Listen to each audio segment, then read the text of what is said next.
Գյուրջան Կասկադ, ցանկացած համեմատություն մեր օգտին է։ Քարերի հետ կռիվ տվող հայ ինքնությունը ջնջել փորձող Ադրբեջանի բռնապետական իշխանությունը օկուպացված Արցախում հողին է հավասարեցնում ինչ պատահի, հիմա էլ ձեռքը Արցախի կառավարության շենքին է հասել։ Ավերել են կառույցը փլատակների վերածել։ Կովկասագետ Ավանեսովը նկատում է, պատահականություններ այս դեպքում չկան։ Հոգեբանական տերոր է իրականացնում Արցախի ռազմաքաղաքական ղեկավարության նկատմամբ։ Եթե մենք ուսումնասիրում ենք ամենածավալուն անդման դեպքերը, հիմնականում սկսվել են Բաքվում շինչու դատավարության մեկնարկին զուգահեռ եւ պատահական չէ, որ հենց դատական գործընթացին զուգահեռ տեսանք կառավարության շենքի քանդումը։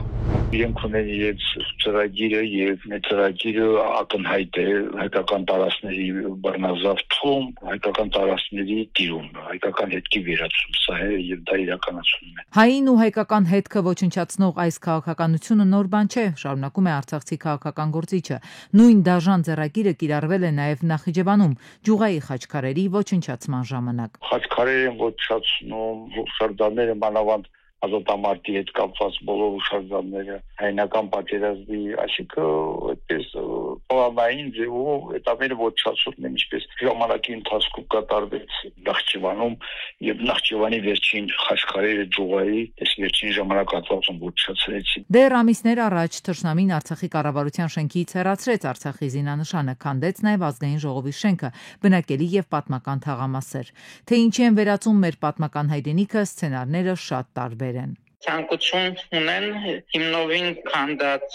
Արցախի ազգային ժողովի եւ ազատամարտիկների միության շենքերի փոխարեն կոնգրես կենտրոն ստեղծել, ընդ որում հիմնարկելքը արվել է հենց Ադրբեջանի նախագահի կողմից։ Նույնիսկ ադրբեջանցիները չեն ցանկանում գալ ու վերաբնակվել Արցախում, որովհետև վստահ են, հայը վերադառնալու է իր պատմական հայրենիք, ասում է արցախցի քաղաքական գործիչը։ Իրենք էլ քաջ գիտակցում են, որ վաղ թե ուշ այդ տարածքներին մենք վերցնելու ենք, ինչպես ասում են, ինչ գնով ուզում են, այսինքն այսօր լինի, վաղը չլինի, մյուս օր լինի, իհարկե դա լինելու է, ուղղակի կարծում եմ ժամանակի հարց է, մենք հաստատում կկանում ենք ոտքի վրա, այդ հարցերը իհարկե կլուծվի, որովհետև չեմ կարծում, որ 3000 տարի շարունակ Եկարամաս որտեղ անդադ հայ մարդն է ապրել, այդպես շեշտ ու հանգիստ պետք է մարսվի մեր թշնամիների կողմից։ Մասնագետները համակարծիք են, այս հանցավոր գործելավոճի հիմնական նպատակը ժամանակավորապես բռնազավթված Արցախում հայկական ինքնության, պատմության եւ ներկայության լիակատար ջնջումն է։ Եվրոպական խորհրդարանի կենտրոնական ամբիոնից դարձյալ մինչև վերջ խայտառակվում է աշխարհին քաջ հայտնի բռնապետը։ Ալիևի բոլոր հանցագործությունները եվրախորհրդարանականների սեղանին են։ Սևով սպիտակի վրա գրված է Ադրբեջանում պահվող հայերը, այդ թվում Արցախի նախկին ղեկավարությունը ռազմագերու կարգավիճակ ունեն։ Դատավարությունները ապօրինի են ու կեղծ։ Եվրոպացի падգամավորները նախորդի երեկոյան քննարկեցին հարցը, Բաքվից պահանջելով գերիներին ազատ արձակել անհապաղ ու առանց նախապայմանների։ Այսօրվա աշխարհաքաղաքական միջավայրում հրատապ անհրաժեշտություն կա, որ Եվրամիությունը պաշտպանի իր արժեքները, հատկապես հենց իր անմիջական հարևանությամբ։ Դրա փոխարեն մենք կրկին փորձում ենք բավարարել բռնապետին եւ խրախուսել Ալիևի գործողությունները, ընդլայնելով առևտրային համագործակցությունը։ Միթե մենք դասեր չենք քաղել, ժամանակն է դադարեցնել ռազմավարական գործընկերության պատրանքները, առերեսվել իրականության հետ եւ գործել ըստ մեր արժեքների ու սկզբունքների։ Հայաստանի հարցերի մշտական զեկուցողները Բանաձևի համահեղինակները ավելի քան 2 տասնյակ եվրախորհրդարանականներ մոտենում էին ամբիոնին ու աշխարհի աչքը բացում։ Բաքվում ավտորիտար ռեժիմ է, 23 հայ այդ երկրի բանտերում տանջվում են, պարզապես որովհետև հայ են։ Կարող է այս պայմաններում Կովկասում արդարություն ու կայունություն լինել, կասկածում է Վասիլե Դինկուն, իր ելույթում կոնկրետ է ձևակերպում։ Պետք է պատժվեն մեղավորները։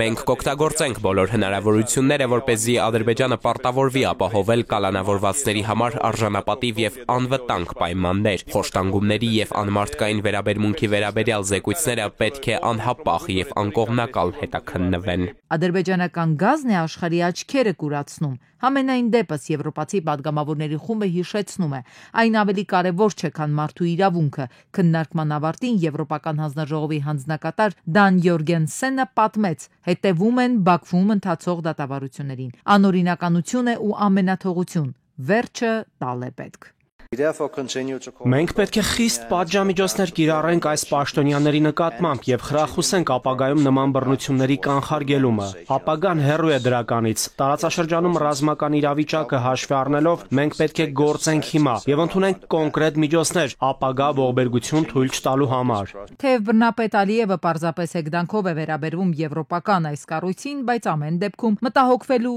տեղ ունի։ Եվրոխորհրդարանը բանաձևը ընդունեց, պահանջելով Բաքվից անհապաղ ազատ արձակել հայ գերիներին։ Ամերիկայի միջազգային զարգացման գործակալության USAID-ի ղեկավարությունը հրամայել է աշխատակիցներին ոչնչացնել փաստաթղթերը առաջին հերթին պաշտոնական։ Այս մասին հայտնել է Պոլիտիկո պարբերականը հղում կատարելով ծառայողական շրջաբերականին։ USAID-ի գործադիր տնօրենի պաշտոնակատար Էրիկա Քարը կարգադրել է անընդհատ մանրացնել եւ այրել փաստաթղթերը, որոնք գտնվում են գործակալության Վաշինգտոնի կենտրոնակայանի արխիվում։ Գաղտնի պահարանների նյութերը եւ անձնական թղթապանակները ենթակա են անհապաղ ոչնչացման։ Ուկրաինան ընդունել է Ամերիկայի առաջարկը անհապաղ 30-օրյա հրադադարի մասին եւ սկսել է բանակցային թիմ պատրաստել։ Ամերիկայի եւ Ուկրաինայի պատվիրակությունները պայմանավորվել են որոշել իրենց բանակցող թիմերի կազմը եւ անհապաղ սկսել բանակցությունները կայուն խաղաղության հասնելու համար։ Միացյալ Նահանգները պարտավորվել է քննարկել այս կոնկրետ առաջարկները Ռուսաստանի ներկայացուցիչների հետ։ Ուկրաինայի նախագահի գրասենյակի ղեկավար Անդրեյ Երմակի խոսքով Ամերիկան վերսկսում է հետախուզական տվյալների եւ ռազմական օգնության տրամադրումը Ուկրաինային։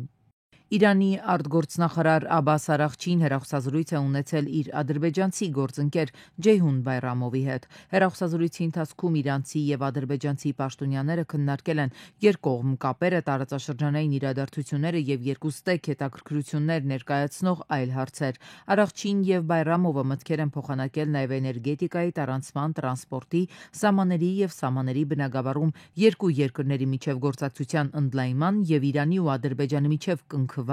համաձայնագրերի եւ տնտեսական նախագծերի իրականացման ոլորտում։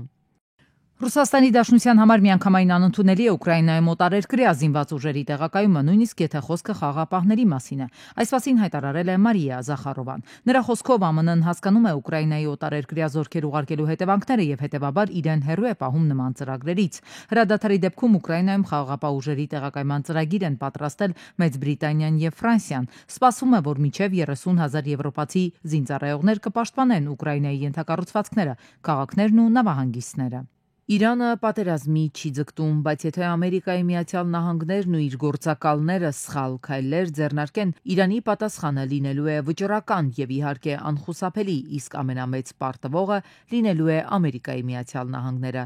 Այս մասին հայտարարել է Խամենեին։ Ֆրանսիայի նախագահ Էմանուել Մակրոնը մարտի 11-ին Փարիզում հավաքված շուրջ 30 երկրների գլխավոր շտաբների պետերին կոչ արել ձեռնամուխ լինել Ուկրաինայի համար անվտանգության հուսալի երաշխիքներ սահմանող պլանի վրա։ Armenpress-ի փոխանցմամբ այս մասին հայտնել են ֆրանսիական ԶԼՄ-ները, վկայակոչելով Ելիսեյան պալատի կոմյունիկեն։ Հաշվի առնելով հաշտության բանակցությունների արագացումը, նախագահը պարզաբանել է, որ այսօր պետք է հայեցակարգից անցնենք պլանի անվտանգության վստահության արժանի երաշխիքներ սահմանելու նպատակով, որպեսզի Ուկրաինայում հնարավոր դառնա հաստատուն եւ երկարատև խաղաղություն։ Ուկրաինայի նախագահ Վլադիմիր Զելենսկին ժամանել է Սաուդյան Արաբիա, որտեղ նախատեսված են բանակցություններ Ուկրաինայի պաշտոնյաների եւ Միացյալ Նահանգների ներկայացուցիչների միջև, հայտնում են արևմտյան լրատվամիջոցները։ Սպասվող բանակցություններին ամերիկյան կողմից կմասնակցեն պետքարտուղար Մարկո Ռուբիոն, Սպիտակ տան ազգային հարցերի խորհրդական Մայք Ուոլցը եւ Սպիտակ տան այլ ներկայացուցիչներ։ ԱՄՆ նախագահ Թրամփը հայտարարել է, որ Միացյալ Նահանգները գրեթե վերսկսել է Ուկրաինայի հետ հետախուզական տվյալների փոխանակումը։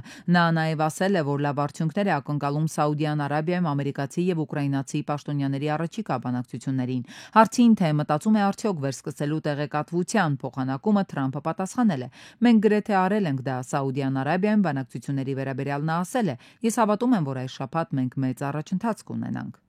Հյուսիսային Կորեան մի քանի բալիստիկ հրթիռ է արձակել Դեղին ծովի ուղղությամբ։ Միացյալ Նահանգները եւ Կորեայի Հանրապետությունները սկսել են ազատության վահան լայնածավալ զորավարժությունները։ Դոնալդ Թրամփը որոշել է աջակցել գործարար միլիարդատեր կառավարության արդյունավետության վարչության ղեկավար Իլոն Մասկին նրա Տեսլա ընկերության արժեթղթերի գնի եւ մեքենաների վաճառքի ցուցանիշների ռեկորդային անկման պայմաններում եւ գնել է ընկերության մեքենաներից մեկը։ ԶԼՄ-ների ներկայացուցիչների համար հրապարակային միջոցառում վճարման ժամանակ Թրամփը ցուցադրաբար ընտրել եւ գնել է էլեկտրական մեքենաներից մեկը։ Նշվում է, որ Թրամփը Մասկի եւ նրա փոքրիկ որդու ուղեկցությամբ քայլել է Վաշինգտոնի իր նստավայրի տարածքում շարված մեքենաների մոտով եւ ասել, որ գնելու է կարմիր մոդել S, որի համար վճարելու է չեկով։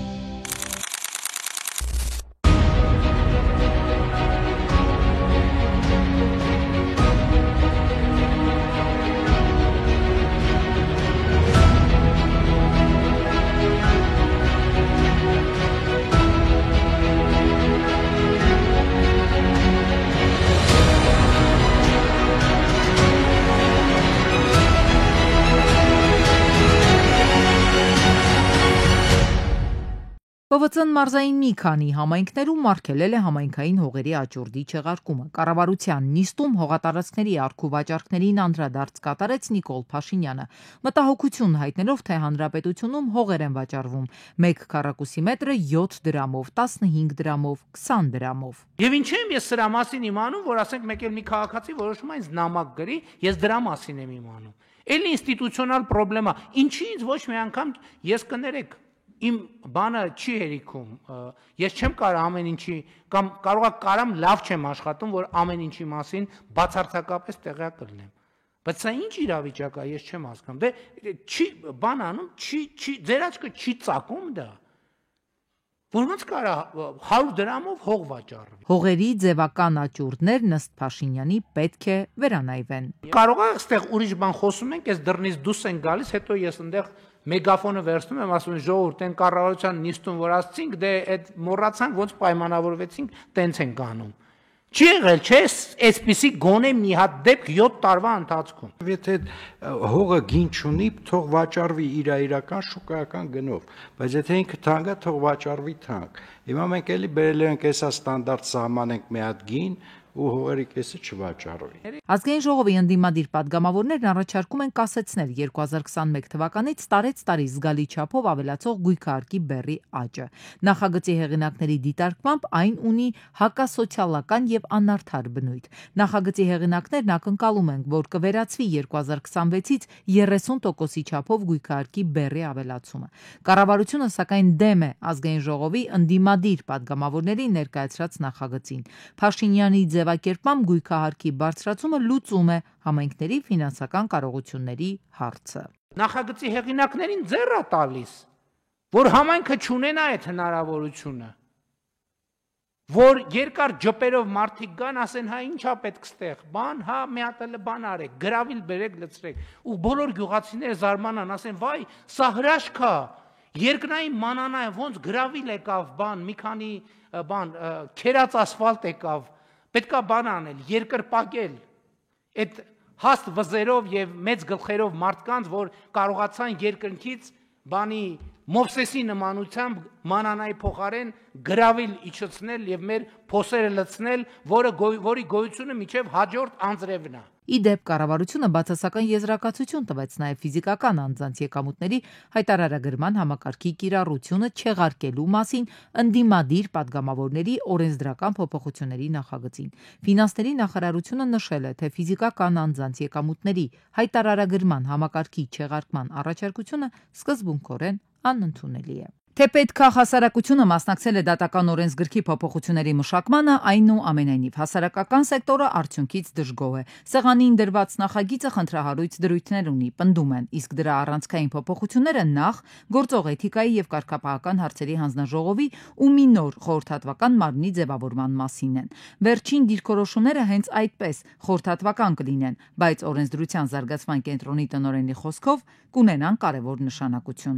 Դատավորները այսօր հնարավորություն կունենան դիմելու խորհրդատվական հանձնաժողովին եւ ստանալու կոնկրետ առանձին դեպքերով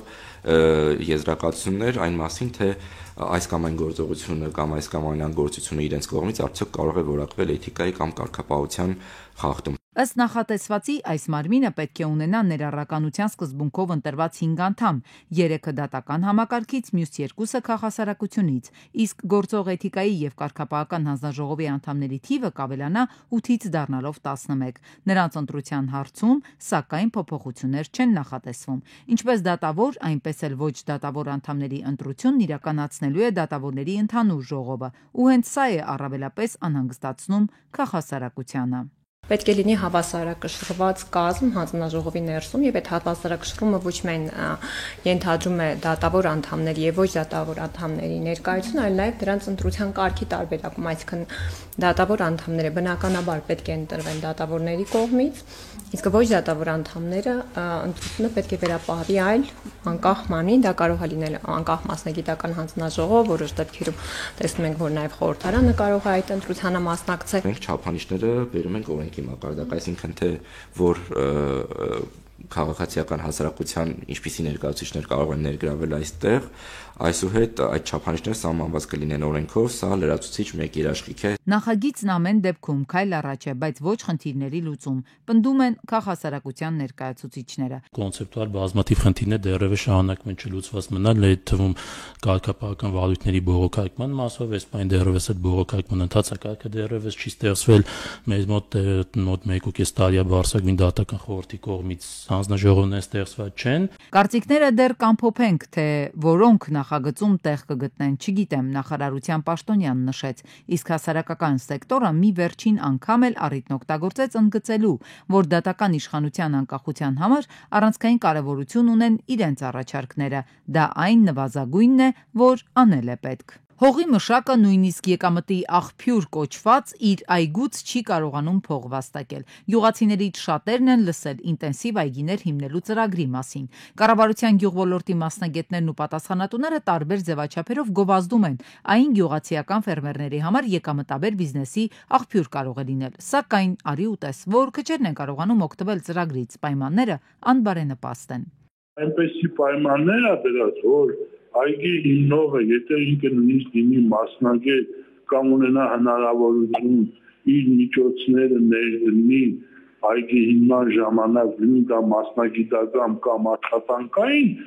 ուժեր, դա չի թույլատրվում, որտեղ ծրագրի մեջ դրված է, որ պետք է իրականացնեն կապալառու ընկերությունները, որոնք ունեն փորձ։ Ինքնին դա ծրագրի արժեքը նորից թանկացնում է, որտեղ այդ կապալառու ընկերությունը պետք է պայմանագիր կնքի, ոչ միայն պետք է իր շահույթը ապահովի, այլ նաև պետության վճարվող հարկերը։ Ինտենսիվ այգիներ հիմնելու դեպքում բանկերի վարկային տոկոսները սուբսիդավորվում են եւ վարկային միջոցների ծախսերի մի մասի փոխհատուցումը։ 2022-ին 13 շահառուներ հիմնել են 46 հեկտարից քիչ ավելի ինտենսիվ այգիներ։ 2023-ին 16 շահառու հիմնել է 75 հեկտար, 2024-ին ընդամենը 9 հեկտար շահառու 55 հեկտար, 2021-23-ին վարկերի տոկոսների սուբսիդավորումից օգտվել է 9 շահառու։ Բանկը պահանջում է համապատասխան նախնական գրավ, որ կարողանա ինքը իր տրամադրած միջոցները ապահովի գրավով։ Պետությունը պատասխանատու է տոկոսի համար, սուբսիդավորումը տոկոսի, ասենք 9-10 կետը տոկոսը, իսկ ընդհանուր գումարը դա բանկի հիմնական միջոցներից է։ Եվ բանկն էլ ուզում է գրավով ապահովի եւ այնպիսի գրավ, որ շուկայում հաշվի առնելով իրացվելիությունը, լիկվիդայնությունը համապատասխան տոկոսով ապահովելու իր տրամադրած միջոցները։ Աշխարհագրական առումով էլ ոչ բոլոր գյուղական համայնքներում է, որ հնարավոր է ինտենսիվ այգի հիմնել։ Ծրագրից փորձել են օգտվել Շիրակի, Գեղարքունիքի մարզերում, սակայն վերլուծությունները ցույց են տվել, որ նմանատիպ այգիների հիմնումն ավելի նպատակահարմար է, եկամտաբեր է Արմավիրի, Սյունիքի, Վայոց ձորի մարզերում։ Էկոնոմիկայի նախարարությունն էլ ասում է, քաղաքացիների վճարած հարկերի հաշվին իրենք բոլորին չէ, որ կարող են պետական ծրագրով աջակցել եւ հետո տապալել ծրագիրը։ Անհրաժեշտ է գիտելիքների կիրառումը, փորձը, պահանջները պետք է բավարարվեն։ Էկոնոմիկայի նախարարությունն էլ խրախուսելով ինտենսիվ այգիների հիմնումն ու ընդլայնումը հայտնում է, որ արտահանման դեպքում ավելի շատ խնդիրներ են լինում ավանդական գյուղատնտեսությամբ ստացված ու արտահանված, քան թե ինտենսիվ այգիներից ստացված բերքից։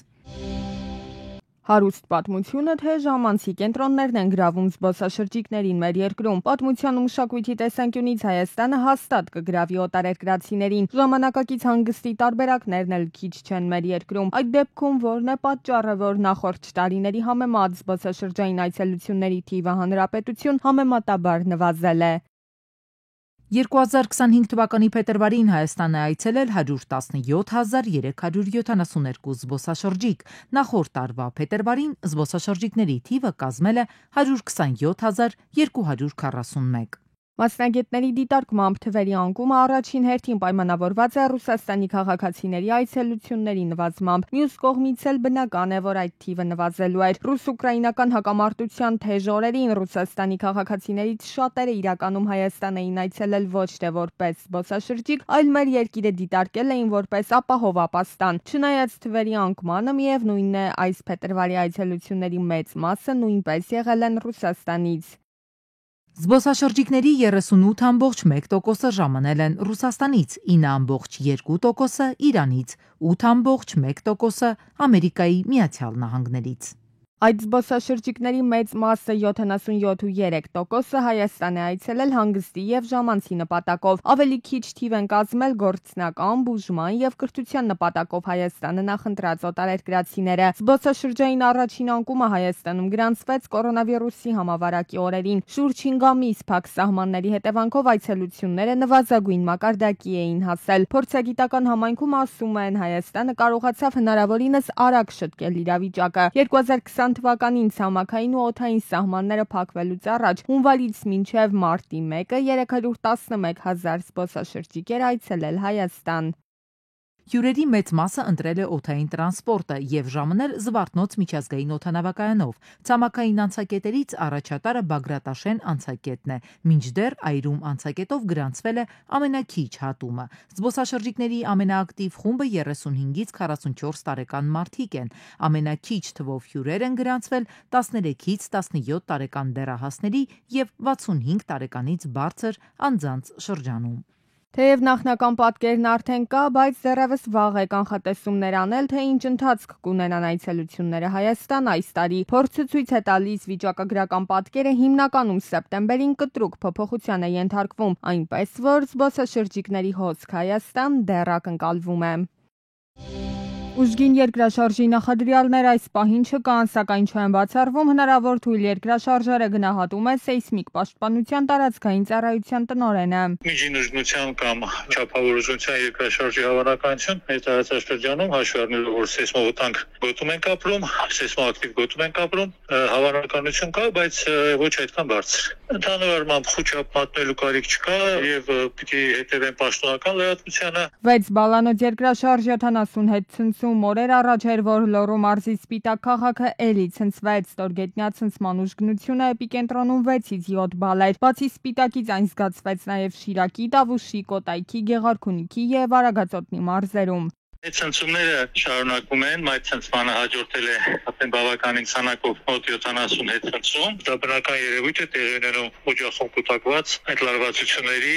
էներգիայի միջկաթափում։ Այդ ցնցումներից մեկը զգացվել է բնակության կողմից, մնացածը չի զգացվել բնակության կողմից, գրանցվում է մեր սարքերի կողմից։ Բալային սանդղակով ըստ էության այս ցնցումը այնքան էլ թույլ չէր, ավերածություններ սակայն չեղան բարեբախտաբար։ Մասնագետն այստեղ պարզաբանում է մագնիտուդային եւ բալային սանդղակների տարբերությունը։ Ամեն մի փոփոխությունը, մեկ մագնիտուդ փոփոխությունը ոնց որ տասնապատիկ է, մի կարգ է փոխում։ Ուժգնությունը դեից այրև 6 ու 9, 7 մագնիտուդը որ տեղի ունեցավ 88 թվականին, արդեն գալիս է 9-10 բալ։ Սա 6-7 բալ է։ Ենթադրենք, եթե 4 ու 6 մագնիտուդ լիներ, ասենք թե ոչ թե 10 կիլոմետր խորության վրա, այլ 30 կիլոմետր խորության վրա, մակերեսին կզգացվեր 3-ից 4 բալ։ Լիներ 100 կիլոմետր խորության վրա, ոչ մի բան չի զգացի։ Հետցնցումներ առաջիկա օրերին եւս կլինեն ու կմարեն, սակայն ոչ մեծ ուժգնության սեյսմիկ ծառայությունում ասում են ամենօրյա մոնիթորինգով սեյսմիկ ռեժիմի պատկերը մշտապես իրենց ռադարում է։ Ներքին գործերի նախարարությունից տեղեկացնում են, որ մարտի 13-ի լուսադեմին ոստիկանության օպերատիվ կառավարման կենտրոն զանգած քաղաքացին խնդրում էր, որ Նոր Խարբերդի 16-րդ փողոցի տներից մեկին ոստիկան մոտենա։ Ահա զանգած 28-ամյա քաղաքացին երկու նռնակ ձեռքին պահանջում էր չմոտենալ, սպառնում էր գրավել եւ պայթեցնել տունը։ Համայնքային ոստիկանների բացատրական աշխատանքների շնորհիվ երիտասարդը իրավապահներին է հանձնել նռնակները։ Նա ձերբակալվել է, կազմված փաստաթղթերը ներկայացվել են նախաքննական մարմնին։ Մարտի 12-ին Նորհաճն քաղաքում գործող Արզնի Շամիրամի ջրամբարի Նորհաճնի ջրատարում դի է հայտնաբերվել։ Այն դուրս բերելու համար ժամանել են փրկարարության Աբովյանի շեջ փրկարարական ջոկատի փրկարարները։ Նրանք հատուկ ճոպաններով են դուրս բերել մարմինը։ Ժամանել են ոստիկանության Պարեկային ծառայության Կոտայքի մարզի գումարտակի 2-րդ վաշտի առաջին դասակի պարեկները։ Տեղում էին Կոտայքի մարզային քրեական վարչության պետն ու ոստիկանության Նաիրիի բաժնի պետը։ Նախաձեռնվել է քրեական վարույթ, հանգամանքները պարզվում են։ Դեպքի փաստով Նաիրի քննչական բաժնում նախաձեռնվել է քրեական վարույթ, ոստիկանության քննչական բաժինը պարզում են մահացածի ինքնությունը։ Մարտի 12-ին Մեղրի Երևան ճանապարհին հրդեհ է բռնկվել Մերսեդեսում։ Վերնախցիկում առաջացած կրակի տարածման դեմ պայքարել են ոստիկանության Պարեկային ծառայության Սյունիքի մարզի գումարտակի առաջին վաշտի 2-րդ դասակի պարեկները։ Ծառայողական մեքենայում պահվող կրակմարիչով։ Հետո արդեն փրկարարության Մեղրիի հրշեջ փրկարարական ջոկատի հրշեջներն են մարել կրակը։